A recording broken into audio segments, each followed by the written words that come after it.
ये आकाशवाणी रायपुर है। छत्तीसगढ़ी समाचार बुलेटिन के संग मिनल तिवारी के जय जोहार।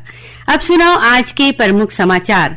प्रधानमंत्री नरेंद्र मोदी आज देश भर के आने रेलवे स्टेशन मन में 18 ठिन प्रधानमंत्री जन औषधि केंद्र के करीन शुभारंभ एवं प्रदेश के बिलासपुर स्टेशन है शामिल। प्रदेश में काली 14 नवंबर ले समर्थन कीमत में धान बिसाय के काम हो ही शुरू, जो 31 जनवरी तक चलही।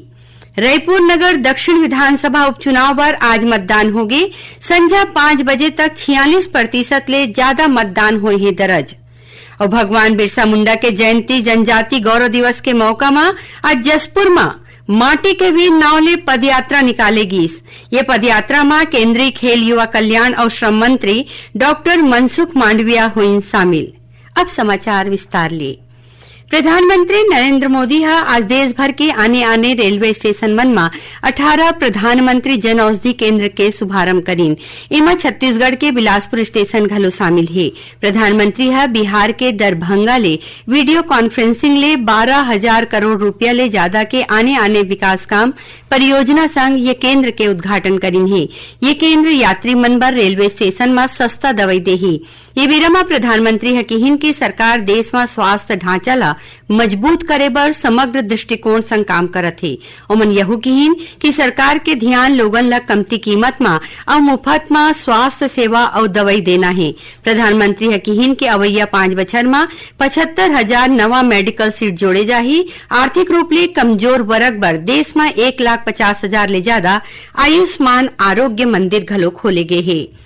प्रदेश में काली 14 नवंबर ले समर्थन कीमत में धान बिसाय के काम शुरू होही, जेकर तैयारी होवत है। धान बिसाय के तैयारी के समीक्षा करे बर खाद्य मंत्री दयालदास बघेल आज रायपुर में राज्य स्तरीय अधिकारी मन के बैठका लीन। खाद्य मंत्री बताइन कि एसो खरीफ फसल बर प्रदेश में पंजीयन हुए किसान मन के संख्या 27 लाख ले ज्यादा है। उन्हें एसो 1,35,000 ले ज्यादा नवा किसान मन 1,36,000 हेक्टेयर ले ज्यादा रकबा के पंजीयन कराए हैं। श्री बघेल बताइन कि जम्मो उपार्जन केंद्र मन में बायोमेट्रिक मशीन ले उपार्जन के व्यवस्था करे गे है। एकर बर 7 नवंबर ले टोकन अर्जी के व्यवस्था होए है। छोटे और सीमांत किसान मन ला ज्यादा ले ज्यादा 2 टोकन और बड़े किसान मन ला 3 टोकन मिलही।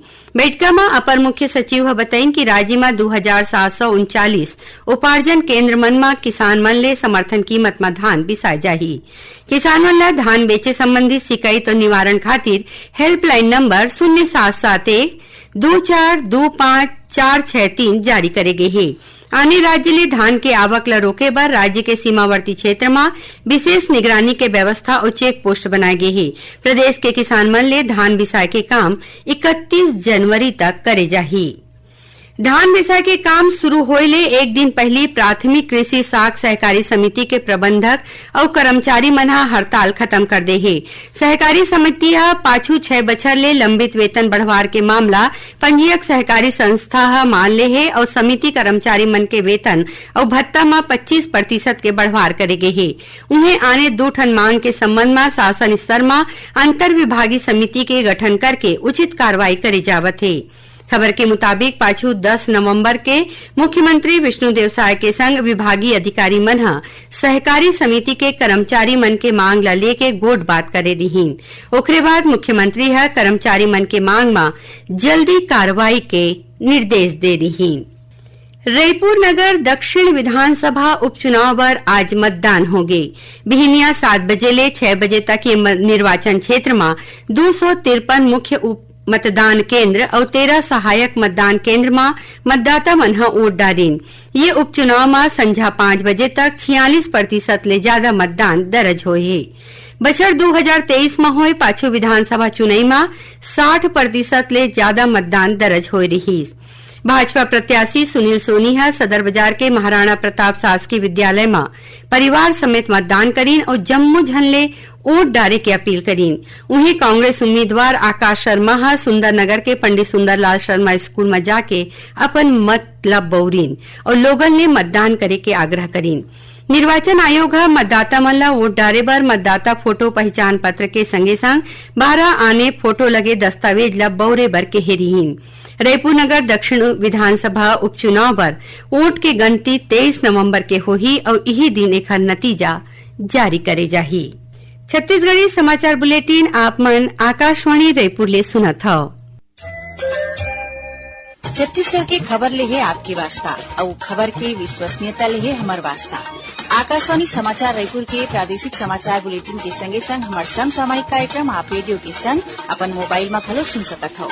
आकाशवाणी समाचार फेसबुक, ट्विटर और यूट्यूब में घलो हावय।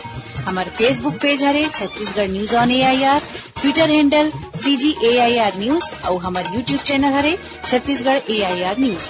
तो अब रेडियो के संगे संग आपके मोबाइल के माध्यम ले हम आप तक पहुंचत हन। छत्तीसगढ़ के हर खबर पर सुनत रहो आकाशवाणी समाचार। अब आगू बढ़बो बाँचे समाचार कोती।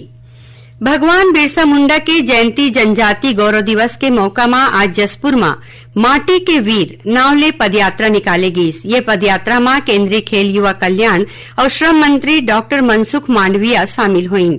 ये वीरा में मुख्यमंत्री विष्णुदेव साय और राज्य मंत्रिमंडल के आने सदस्य मौजूद रहीं। ये पदयात्रा के आयोजन माय भारत वॉलंटियर्स ले करेगी। 7 किलोमीटर लंबा ये पदयात्रा में करीबन 10,000 ले ज्यादा युवा संगरीन। ये पदयात्रा जसपुर के बाला छापर ले शुरू होकर रणजीता स्टेडियम में सिरईस। ये पदयात्रा के शुभारंभ मौका में कार्यक्रम में बोलत केंद्रीय मंत्री हकीहीन की देश मुख्य रूप ले जनजाति क्षेत्र के युवा भगवान बिरसा मुंडा के जीवन ले सीख लेके विकसित भारत के सोच ला पूरा करे में अपन योगदान देवे।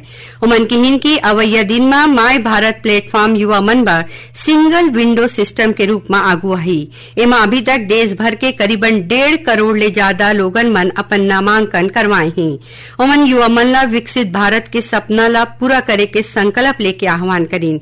ये बिरमा डॉक्टर मांडविया मुख्यमंत्री विष्णुदेव के आग्रह में जसपुर नगर में सबो सुविधा संग स्पोर्ट्स स्टेडियम बनाए के घोषणा करीन।